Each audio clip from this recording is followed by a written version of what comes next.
Asian cup বাছে আধিপত্য দেখিয়ে মূল পর্বে জায়গা করে নিয়েছে বাংলাদেশ নারী দল। মধ্যরাতে হাতিরঝিল অ্যাম্পিথিয়েটারে দলকে সংবর্ধনা দেবে বাফুফে। দর্শক, সেখানকার প্রস্তুতির খবর জানাতে সরাসরি যুক্ত হচ্ছেন সহকর্মী সাদ আহমেদ। সাদ, নারী ফুটবল দলের সংবর্ধনার বিষয়ে বিস্তারিত কি তথ্য রয়েছে জানাবেন আমাদের দর্শককে।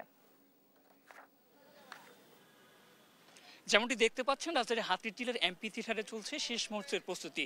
কেননা ইতিহাস গড়েছে বাংলাদেশ নারী ফুটবল দল। প্রথমবারের মতো এএফসি এশিয়ান কাপের মূল পর্বে জায়গা করে নিয়েছে বাংলার বাঘিনীরা। আমি যদি একটু বলতে চাই, সম্প্রতি মিয়ানমারের যে বাছাই পর্ব, সেখানে কিন্তু অপ্রতিরোধ্য ছিল বাংলার বাঘিনীরা। আমি যদি একটু বলতে চাই যে প্রথমে কিন্তু বাহরাইনকে 7-0, এরপর তুর্কমেনিস্তানকে 7-0, সেই সঙ্গে মিয়ানমারকে 2-1 ব্যবধানে হারিয়েছে কিন্তু বাংলার বাঘিনীরা। আর এই অবিস্মরণীয় যে জয় বা সাফল্য, সেটি কিন্তু ইতিহাসে বা বাংলাদেশের ফুটবল ইতিহাসে কিন্তু প্রথম, এবং প্রথমবারের মতো কিন্তু বাংলার বাঘিনীরা এএফসি এশিয়ান কাপের মূল পর্বে কিন্তু বাংলাদেশকে পৌঁছে দিয়েছে। এবং এই গৌরবময় যে সাফল্য, সেটিকে অবিস্মরণীয় করে রাখতেই কিন্তু এই রাজধানীর হাতিরঝিলের যে এমপি থিয়েটার, সেখানে কিন্তু চলছে প্রস্তুতি। এবং এখানে কিন্তু সংবর্ধনা দেবে রাত 2:30টায়, কিন্তু সংবর্ধনা দিবে বাফুফে, অর্থাৎ বাংলাদেশ ফুটবল ফেডারেশন। আমি যদি একটু বলতে চাই, এটি শুধু বাংলাদেশ নারী ফুটবলের সাফল্য নয়, এটি কিন্তু পুরো জাতির জন্য একটি গর্বের বিষয়। আর এই গর্বকেই স্মরণীয় করে রাখার জন্য কিন্তু এই চলছে শেষ মুহূর্তের প্রস্তুতি। আমি যদি দেখাতে চাই,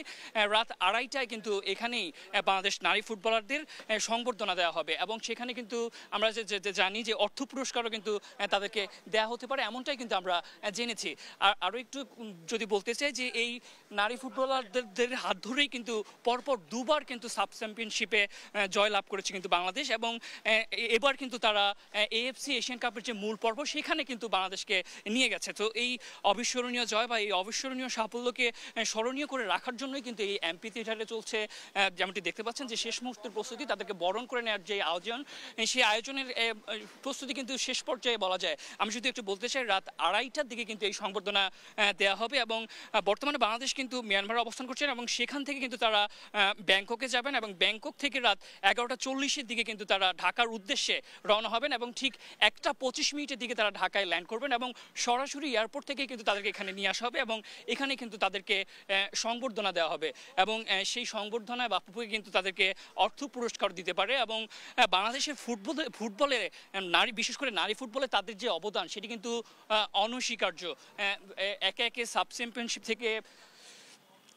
চ্যাম্পিয়নশিপ থেকে শুরু করে এই যে এএফসি এশিয়ান কাপের মূল পর্বে যে ওঠা, এই সাফল্য কিন্তু তাদের হাত ধরেই। আর এই সাফল্যকে স্মরণীয় করে রাখার জন্যই কিন্তু তাদেরকে এই সংবর্ধনার আয়োজন করেছে বাফুফে। এবং সেটি কিন্তু রাত 2:30টার দিকে কিন্তু এই সংবর্ধনা দেওয়া হবে। আমি যদি একটু বলতে চাই, রাত 2:30টায় এই সংবর্ধনা দেওয়ার কারণ হচ্ছে যে বাংলাদেশ ফুটবল দলের যে ঋতুপর্ণা চাকমা এবং বনিকা চাকমা, তারা কিন্তু সকালেই